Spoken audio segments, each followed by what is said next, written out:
എന്നോടൊരു ഭക്തൻ ചോദിച്ചു, സ്വാമിയുടെ വീഡിയോസ് ആയാലും സ്വാമി പറയുന്ന കാര്യങ്ങളൊക്കെ കേൾക്കുമ്പോൾ ഭയങ്കരമായിട്ടുള്ള ഒരു മോട്ടിവേഷൻ, ഭയങ്കര റിയൽ ലൈഫിൽ ഒരുപാട് പ്രശ്നങ്ങൾ സ്വാമി ഫേസ് ചെയ്തതായി ബന്ധപ്പെട്ടതായിട്ടുള്ള വളരെ ഡിഫറെൻ്റ് ആയിട്ടുള്ള രീതിയിലാണ് സ്വാമിയുടെ വീഡിയോസ്.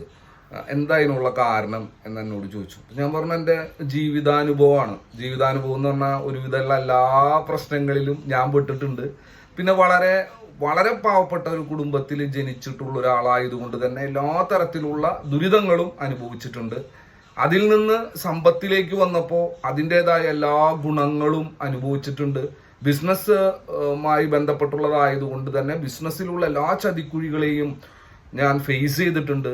പക്ഷേ അവിടെ എല്ലാതും എനിക്കും മനസ്സിലായിട്ടുള്ളൊരു കാര്യം, നമ്മൾക്ക് ദൈവവിശ്വാസം ഉണ്ടെങ്കിൽ, ഞാനതിൽ കൃഷ്ണഭക്തനാണ്, അതുപോലെ തന്നെ വിഷ്ണുവായ സ്വാമിയുടെ ഉപാസകനും കൂടിയാണ്. അപ്പോൾ ഞാൻ സ്വാമിയെ കുറിച്ച് പ്രാർത്ഥിക്കുകയും സ്വാമി തരുന്ന ഒരു പ്രതീക്ഷ അത് വലിയൊരു കാര്യമാണ്.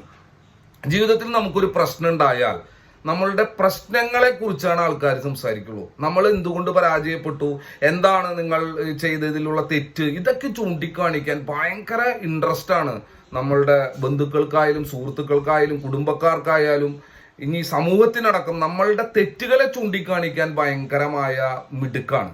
പക്ഷെ ശരികളെ ചൂണ്ടിക്കാണിക്കാൻ ഒന്ന് അവർ ശ്രമിക്കുകയാണെങ്കിൽ ഓരോ വ്യക്തിയും കയറിപ്പോവും. എല്ലാ വ്യക്തികളിലും തെറ്റുകൾ സംഭവിക്കുന്നുണ്ട്, പക്ഷെ എല്ലാവരും ചൂണ്ടിക്കാണിക്കുന്നത് ആ വ്യക്തിയുടെ തെറ്റുകളെയാണ്. നമുക്ക് സോഷ്യൽ മീഡിയ എടുത്ത് നോക്കിക്കഴിഞ്ഞാൽ എല്ലാ വ്യക്തികളുടെയും തെറ്റുകളെയാണ് കമന്റുകളായിട്ട് അതിലുണ്ടാവുക. ശരികളുള്ള കമന്റുകൾ ഉണ്ടാവില്ല. ഈ ശരികളുടെ കമന്റ് കൊടുത്താൽ ആ വ്യക്തി തന്നെ അദ്ദേഹത്തെ തിരിച്ചറിയും. സത്യത്തിൽ ഓരോ വ്യക്തിയും അവർ ചെയ്യുന്ന കാര്യങ്ങൾ ശരിയാണോ എന്നുള്ള തിരിച്ചറിവില്ലാതെ തന്നെ പലപ്പോഴും ആൾക്കാർ പരാജയപ്പെടാറുണ്ട്. അപ്പൊ ഞാൻ എന്താ ചെയ്യാന്ന് വെച്ചാല്, എൻ്റെ അടുത്ത് വരുന്നവരാവട്ടെ, എന്നെ വിളിക്കുന്നവരാവട്ടെ, പല പ്രശ്നം, ഇപ്പൊ ലവ് മാറ്റർ ആയിട്ടായിട്ടും കുടുംബ കലഹമായിട്ടും ബിസിനസ് തകർച്ചയായിട്ടും പല പല പ്രശ്നങ്ങളുമായിട്ടുള്ള ആൾക്കാരാണ് എന്നെ വിളിക്കുക, ഭയങ്കരമായ ദുരിതങ്ങളിൽ നിൽക്കുന്ന ആൾക്കാർ. അപ്പൊ ഞാൻ അവരുടെ പ്രശ്നങ്ങൾ കേട്ടിട്ട് അവരെ ഒന്ന് പ്രതീക്ഷയുള്ള ആളാക്കുക, ഇൻസ്പയർ ചെയ്യുക.